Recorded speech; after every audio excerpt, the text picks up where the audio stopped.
ತಮಗೆಲ್ಲರಿಗೂ ಪ್ರಣಾಮಗಳು. ಕರ್ನಾಟಕದಿಂದ ಕದಳಿಯ ಕಂಪು ಶರಣ ಸಾಹಿತ್ಯದ ಚಂದನವನ್ನು ದೆಹಲಿ ಮತ್ತು ನೋಯ್ಡಾದಲ್ಲಿ 2 ದಿನಗಳ ಕಾರ್ಯಕ್ರಮವನ್ನು ಮಾಡಿ ಈ ಭಾಗದ ಜನರಿಗೆ ಅನುಭವ ಸಾಹಿತ್ಯವನ್ನು ಉಣಿಸಿ ಸಂತೋಷಪಡಿಸಿದ್ದೀರಿ. ತಮ್ಮ ಸಂಘಟನಾ ಶಕ್ತಿಯಿಂದ ಅಸಾಧ್ಯ ಕಾರ್ಯಗಳನ್ನು 25 ವರ್ಷಗಳ ಕಾಲ ಮಾಡ್ತಾ ಬಂದಿದ್ದೀರಿ. 12ನೇ ಶತಮಾನದ ಸರ್ವ ಶಿವಶರಣೀಯರ ದಿವ್ಯ ಸಾಧನೆ, ಅವರ ಆಧ್ಯಾತ್ಮಿಕ ಮೇರು ಸಿದ್ಧಿ, ಅವರ ಅನುಭವದ ವಚನಗಳನ್ನು ಮನೆ ಮನೆಗಳಿಗೆ ತಲುಪಿಸುವಂಥ ಕಾರ್ಯಗಳನ್ನು ಮಾಡ್ತಾ ಇದ್ದೀರಿ.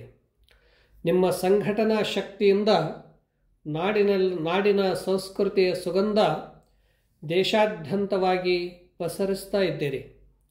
ಇಲ್ಲಿಯ ಜನರಿಗೆ ಶರಣರ ಅನುಭವಗಳನ್ನು ತಿಳಿಸಿ ಸಂತೋಷಪಡಿಸಿದ್ದೀರಿ.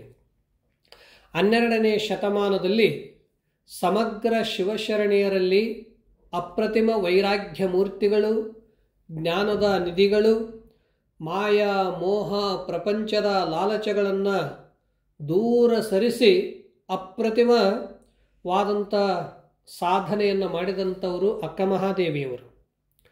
ಅವರು ಮನೆಯ ಅಷ್ಟೇ ಅಲ್ಲ, ಕೌಶಿಕನ ಅಗ್ನಿ ಪರೀಕ್ಷೆಯನ್ನು ಗೆದ್ದು ಅಲ್ಲಮ ಪ್ರಭುಗಳ ಜ್ಞಾನ ಪರೀಕ್ಷೆಯಲ್ಲಿ ಎಲ್ಲ ಶಿವಶರಣರ ಮಧ್ಯದಲ್ಲಿ ದೇಹಾಭಿಮಾನ, ಪ್ರಪಂಚದ ವಸ್ತುಗಳ ವ್ಯಾಮೋಹವನ್ನೆಲ್ಲ ತೆಗೆದು ಆಕೆ ಜ್ಞಾನದ ಪರಿಪಕ್ವಾವಸ್ಥೆಯನ್ನು ಪಡೆದುಕೊಂಡಾಗ, ಆ ಜ್ಞಾನದ ಪರಿಪಕ್ವಸ್ಥೆಯ ಮಾತುಗಳನ್ನು ಕೇಳಿದಾಗ ಎಲ್ಲ ಶಿವಶರಣೀಯರು ಇದೊಂದು ಅಮೂಲ್ಯ ಜ್ಞಾನರತ್ನ, ಇದೊಂದು ಮಾನವ ಕುಲದ ಸ್ತ್ರೀರತ್ನ, ಈಕೆಯ ಸಾಹಸ, ಧೈರ್ಯ, ತ್ಯಾಗ ಇದೊಂದು ದಿವ್ಯ ದೈವೀ ಶಕ್ತಿಯನ್ನೇ ಒಳಗೊಂಡಿರುವಂಥ ಅಪರೂಪದ ವ್ಯಕ್ತಿತ್ವದವರು ಅಂತ ಕೊಂಡಾಡಿದರು.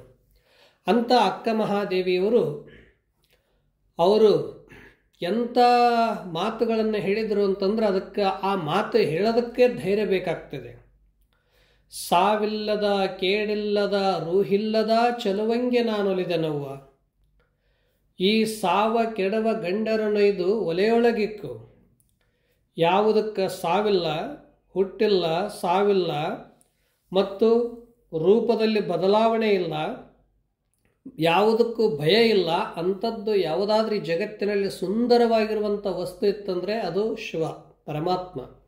ಅಂಥ ಪರಮಾತ್ಮನನ್ನೇ ನಾನು ನನ್ನ ಶರೀರ ಮನಬುದ್ಧಿಗಳಲ್ಲೆಲ್ಲ ತುಂಬಿಕೊಂಡ ಬಳಿಕ ಎಲ್ಲಿ ಭಯ ಇದೆ, ಎಲ್ಲಿ ರೂಪಕ್ಕೆ ಭಯ ಇದೆ, ಜ್ಞಾನಕ್ಕೆ ಭಯ ಇದೆ, ಸಂಪತ್ತಿಗೆ ಭಯ ಇದೆ, ಇದೆಲ್ಲವನ್ನು ಬೇಡ ಅಂತ ತಿಳ್ಕೊಂಡು ಎಂಥ ಮಾತು ಹೇಳಿದ್ರು, ಸಾವ ಕೆಡುವ ವಸ್ತುಗಳನ್ನು ಗಂಡರನ್ನು ಒಯ್ದು ಒಲೆಯೊಳಗಿಕ್ಕು ಅನ್ನಬೇಕಾದ್ರೆ ಈ ಮಾತು ಹೇಳಬೇಕಾದ್ರೆ ಆಕೆಯಲ್ಲಿ ಎಂಥ ತ್ಯಾಗ ತುಂಬಿರಬೇಕು. ಅವರು ಸಮಾಜದಲ್ಲಿ ಪ್ರತಿಯೊಬ್ಬರಿಗೂ ಬದುಕಲಿಕ್ಕೆ ಎಂಥ ಒಂದು ಸ್ಫೂರ್ತಿದಾಯಕ ಮಾತನ್ನು ಹೇಳಿದ್ರು ಅಂದರೆ, ಬೆಟ್ಟದ ಮೇಲೊಂದು ಮನೆಯ ಮಾಡಿ ಮೃಗಗಳಿಗಂಜಿದಡೆಂತಯ್ಯ, ಸಮುದ್ರದ ದಡದಲ್ಲೊಂದು ಮನೆಯ ಮಾಡಿ ನೆರೆತೊರೆಗಳಿಗಂಜಿದಡೆಂತಯ್ಯ, ಸಂತೆಯೊಳಗೊಂದು ಮನೆಯ ಮಾಡಿ ಶಬ್ದಕ್ಕೆ ನಾಚಿದಡೆಂತಯ್ಯ, ಈ ಲೋಕದೊಳಗೆ ಹುಟ್ಟಿ ಬಂದ ಬಳಿಕ ಸ್ತುತಿನಿಂದೆಗಳು ಬಂದಡೆ ಮನದಲ್ಲಿ ಕೋಪವ ತಾಳದೆ ಸಮಾಧಾನಿಯಾಗಿರಬೇಕು.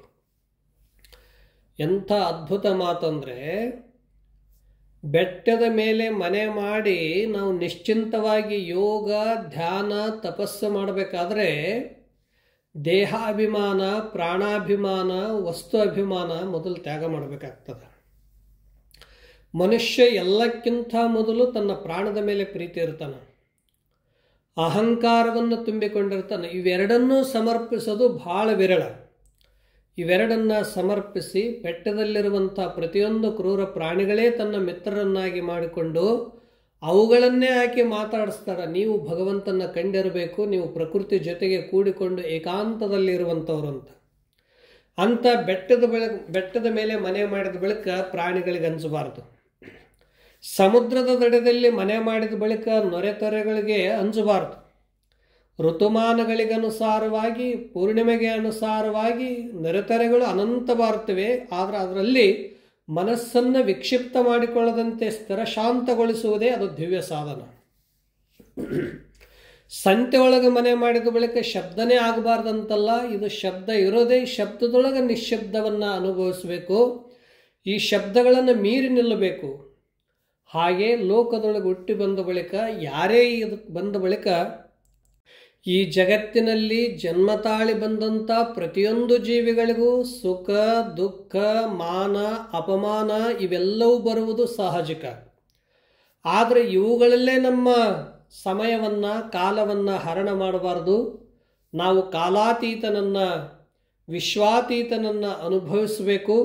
ಯಾವಾಗಲೂ ಧೈರ್ಯ ಸಾಹಸ ನಿರ್ಭಯದಿಂದ ಬದುಕಬೇಕು ಅಂತನ್ನುವ ಆಕೆಯ ಮಾತು ಪ್ರತಿಯೊಬ್ಬರಿಗೂ ಸ್ಫೂರ್ತಿದಾಯಕ ಪ್ರೇರಣಾದಾಯಕವಾಗಿದೆ.